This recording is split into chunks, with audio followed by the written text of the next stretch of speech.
Merhaba arkadaşlar, kanalıma hoş geldiniz. Öncelikle bu videomuzda Fibonacci'nin ikinci videosunu çekiyoruz ve düşüş yönüne bakacağız. Olabilecek tepkilerden faydalanmaya çalışacağız. Hemen şöyle uyarımızı yapalım. Yatırım tavsiyesi değildir. Kendi analizlerimizdir. Şimdi başlayabiliriz.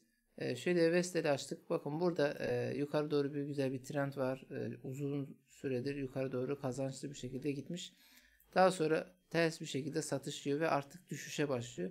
Biz olabilecek tepkilerden gelebilecek hareketleri değerlendireceğiz. Bakın burada bir destek seviyesi var. Buraya geldiğinde biz buradan dönüş görmez hemen bir fibo çekeceğiz ve nereye kadar gelir 0.5 veya 0.618 hesaplayacağız.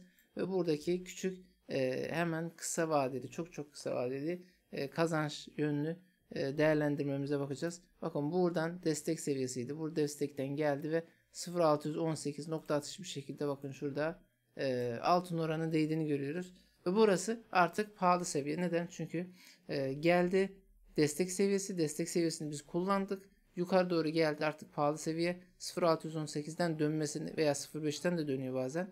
Bu bölgeden yani şu aralıktan dönmesini bekleriz. Burada eğer kısa vadede tutuyorsak hemen satışıyoruz ve kısa vadede karımızı cebe koyuyoruz. Buradan getirilen kar ne kadar oluyormuş? Mesela destekten aldı %25'lik bir kar getirisi var. Kaç günde? 2, 4, 6 günde böyle bir kar sağlamış oldu. Peki buradan sattı. Yeni bir dalga aşağı doğru geliyor.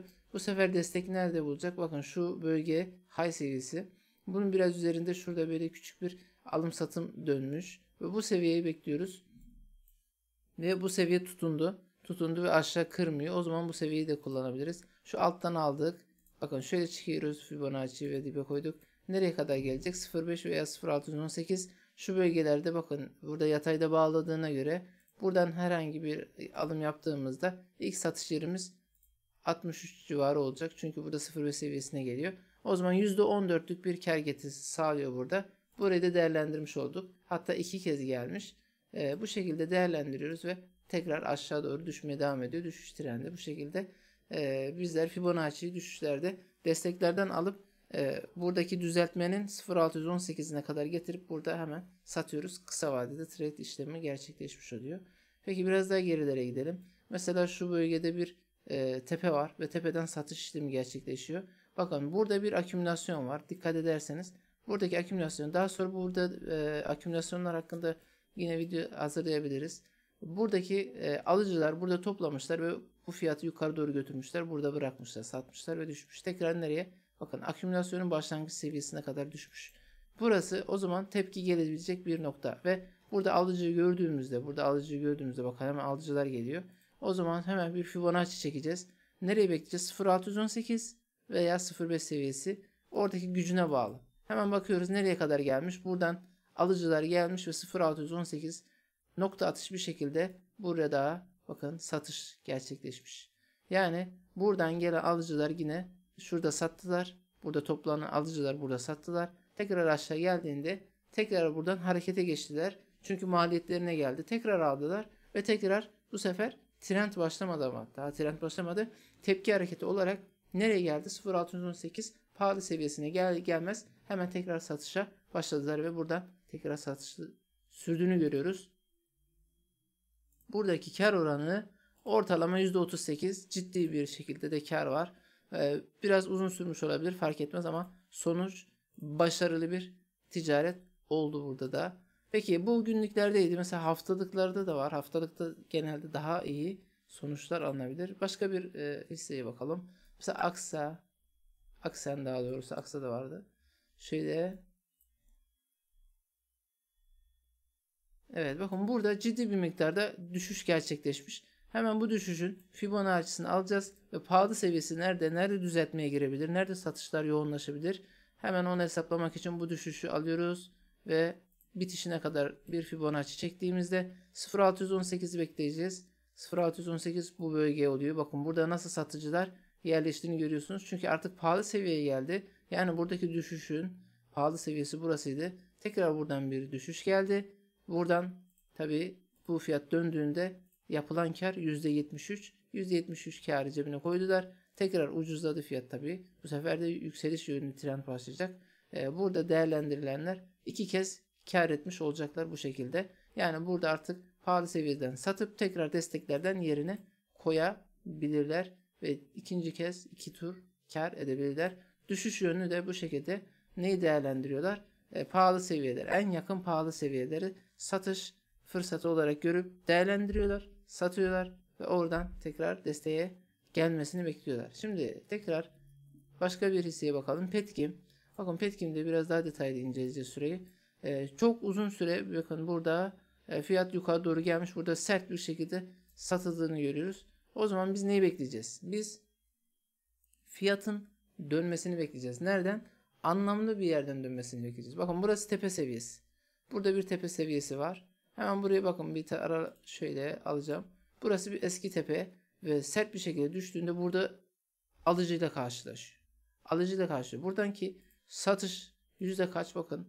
%45 neredeyse %50'lik bir düşüş gerçekleşiyor. Petkim gibi büyük bir şirket, yani Türkiye'nin en gözde şirketlerinden mesela Tüpraş var, Petkim var. Bu iki şirket petrol açısından çok değerli. Onlar yükseldikçe bunlar hep ne yapıyor? Fayda veriyor. Zaten Türkiye'de 2 tane var. Bu kadar %47, %50'lik bir ucuzlama olmuşsa ve anlamlı bir yere gelmişse, alıcıyla karşılaşmışsa, şimdi yakından daha bakın büyüteyim numaraları. Alıcıyla bakın burada yutulmuş. Bakın burada satıcılar yutulmuş. Ve burada haftalıkta hem de anlamlı bir bölgede yutulduğu alıcılar geldi. O zaman hemen bunu kâra çevireceğiz. Burada ticaret yapacağız. Biz bu fırsatı değerlendireceğiz. Nereye kadar gidebilir? Hemen bir Fibonacci çekelim.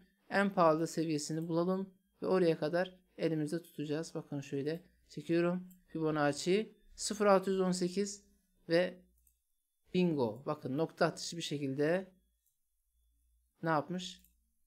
Pahalı seviyeye kadar gitmiş. 0.618 altın oran seviyesine kadar gitmiş ve buradan satışı yemiş. Yani burada alıcıyı gördün. Bu alıcıyı sen de değerlendirdin. Buradan aldın ve yukarı götürdüğünde %56, yani ortalama %50'lik bir kar getirisi sağladın, cebine koydun. Ciddi anlamda bir kar sağlamış oldun. Sattın ve alttan tekrar sattıklarını da yerine koyabilirsin. Bir de o var. Tabii çifte kar oluyor bu şekilde.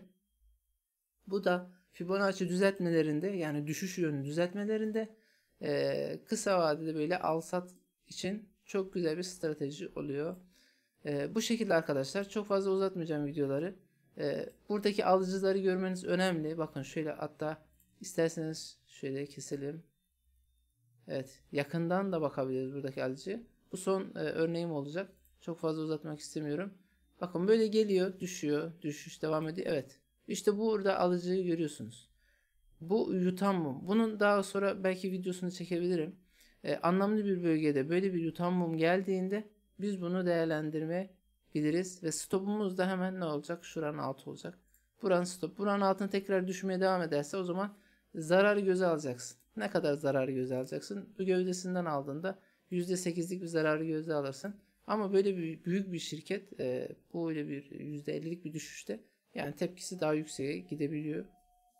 Her zaman kazandırıyor yani. Bura ucuz olduğu için çoğu insan bunu değerlendirmiştir. Zaten o yüzden %50 hemen yükseliyor. Bakın burada devam edecek. Devam edecek. İzliyoruz. Şimdi bir alım fırsatı. İşte bakın. Burada stop olmadı. Bak 2.51. Burası bizim stop. Hatta şu iğneyi alalım. İsterseniz ya da alıcıların olduğu mumu alabilirsiniz. Kişinin kendi tercihi. 0.51, 52 seviyesi. Burada stop olmadı. Geldi bakın düştü. Bu bir onay aslında. Yükseliş onayı. Sonra devam ediyor. Sonra devam ediyor. Ve yükseliş, alıcılar devamını getiriyor. Evet. Gerçekten ciddi anlamda bir yükseliş sağladı. İşte buradaki bak bu onaydan alış yapıldığında hemen Fibonacci çekiyorsun. Nereye kadar götürebilirim ben bunu? Hemen 0.618 işaretliyorsun. Diyorsun ki 0.618 kesin satış yerim. 0.5 ise eğer güçsüz bir şekilde gelirse belki 0.5'ten döner diye bir kısmını da buradan satıyorsun. İki parçada sattın ve çıktın. Ve artık buradan da bakın herkes satıyor. Tekrar aşağıdan yerine ne yapacaklar? Koyacaklar bu şekilde. Yukarıdan satanlar aşağıdan tekrar yerine koydu. Tabi buradan devam ediyor. Burada bir trend yok, yani bu düşüşün geri çekilmesi. Nasıl mesela yükselişi yakalayamadın, bir geri çekilsin, bir hareket etsin. bir satış yesin ondan sonra alayım diyorsan, düşüşte de bir alıcı tepki hareketine dahil olayım ve nereden satayım? Pahalı seviyeden hemen satayım diye düşünebilirsin. Bu şekilde kendiniz de örnekler bulabilirsiniz diğer hisselerde. Tabii şu aradaki mesela destek dirençlerini de şu mesela 0.786 işte 0.236 0.382 gibi bunların da belli yani anlamlı bölgelerde olmasına da dikkat etmeniz sizin için faydalı olur. Mesela şu 0.382'nin mesela buradaki direnci yakaladığını bakın ne kadar net bir şekilde görebiliyoruz. Yine mesela 618 tamam iyi ama bakın 0.786 seviyesi de buradaki desteği yakalıyor. Demek ki burası destek olarak çalışmış ve Fibonacci bunu yakalamış yani bu seviyeyi net bir şekilde anlamlı bir şekilde yakalamış. Yani bir Fibo çektiğinizde burada Fibo olur mu falan diye düşündüğünüzde diğer hani tamam en önemli 0.618 0.5 olabilir ama diğer seviyelerde anlamlı bölgeleri gelmesine dikkat edin. Mesela şu bölgeye burası direnç olarak çalışmış. Daha sonra geçilmiş 0.286 seviyesinin buraya nasıl dokunduğuna dikkat edin. Çok anlamlı bir yere geldiğini görüyorsunuz. Yani bütün bu fiyat hareketi hep belli seviyeler etrafından dönüyor. Yani destek ve dirençler etrafından dönüyor. Fibo çektiğimizde de tam böyle şablona oturuyorsa o zaman doğru Fibonacci kullanmışsınızdır. Yani doğru yerden Fibonacci kullanmışsınızdır. Eğer uymuyorsa niye Fibonacci seviyelerim ters duruyor, hiçbiri destek ve dirence denk gelmiyor diyorsanız yanlış yerden Fibonacci kullanmışsınızdır. Veya o grafiğin Fibonacci'de uyumluluğu yoktur yani. O belki spekülatif bir grafiktir. İstedikleri gibi oynatabildikleri, hareket ettirebildikleri bir grafiktir. O yüzden bunlara da dikkat etmenizi isterim. Sizin için faydalı olur. Sağlıcakla kalmanızı diliyorum.